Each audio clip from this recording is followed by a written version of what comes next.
Hi, my name is Abigail Stecher, and today for my final project, I will be discussing the effects of cognitive behavioral therapy on the brain in relation to anxiety and depression disorders, specifically on the prefrontal cortex and the amygdala. Cognitive behavioral therapy includes a variety of therapeutic practices and strategies, but its main goal is to dismantle cognitive distortions. In CBT, you learn to reflexively correct harmful ways of thinking until your brain is no longer primed for negative thought patterns. In my presentation, we will examine the actual physiological impact CBT has on the brain and its structure.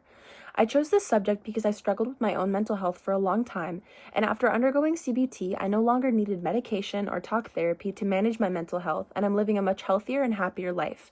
Because of how much CBT has benefited me, I wanted to learn more about how CBT benefits the brain. These are studies I covered through my research. I learned that CBT is primarily effective in treating anxiety and depression through decreasing and normalizing neural activity in the brain. Disorders rooted in anxiety and depression seem to be characterized primarily through overactivity in the brain. CBT is effective in decreasing overactivity in the brain, particularly in the amygdala and frontal lobe, as demonstrated by fMRI imaging. CBT can also normalize and strengthen cortical connection within the brain, improving communication between the different parts and decreasing symptoms of anxiety and depression. The first study examined whether CBT was effective in treating hoarding disorder linked to anxiety by using fMRI studies to measure brain activity before and after treatment. Results showed decreased activity in the dorsal anterior cingulate cortex located in the prefrontal lobe after CBT, suggesting improvements in emotional processing and decision-making. The second study investigated how CBT affects brain activity and threat perception in adolescents with anxiety disorders using fMRI imaging before and after 12 weeks of treatment.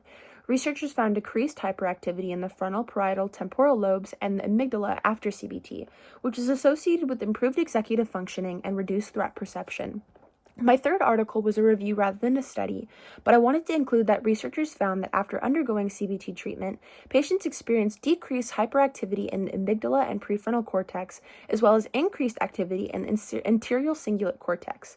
Areas responsible for fear response and emotion experienced decreased activity, while areas responsible for emotional regulation and cognitive processing experienced increased activity, leading to decreased symptoms of depression. The fourth study examined how CBT changes brain connectivity in individuals with obsessive-compulsive disorder, also linked to anxiety, using resting state fMRI imaging before and after treatment. Researchers found significant reorganizations and neural connections between regions such as the prefrontal cortex, amygdala, anterior cingulate cortex, and orbital frontal cortex, with post-treatment brain activity resembling healthier patterns and reduced OCD symptoms. And I did include one more study, as one of my previous articles was a review. This study examined how cognitive behavioral therapy affects brain activity during emotion regulation in adults with anxiety disorders using fMRI imaging before and after treatment.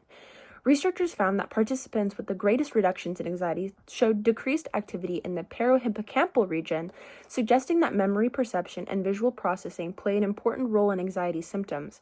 And while it doesn't focus on the amygdala or prefrontal cortex, it demonstrates the interconnectivity of the brain and how deficits in one area can still lead to issues primarily associated with another. And this image shows a little map of the brain regions primarily associated with CBT research. Overall, this research emphasizes the power of neuroplasticity. Your brain is so powerful and can rewire and reshape itself with repetition and exercise, which is exactly what CBT is. If you or a loved one is struggling with mental health, I hope this presentation has encouraged you to consider CBT through its proven efficacy in reshaping the brain. I would like you all to know that you have the power to create a more positive perception and experience of life for yourself through the beauty of neuroplasticity. Thank you so much for your time, and I've had a lovely semester with all of you.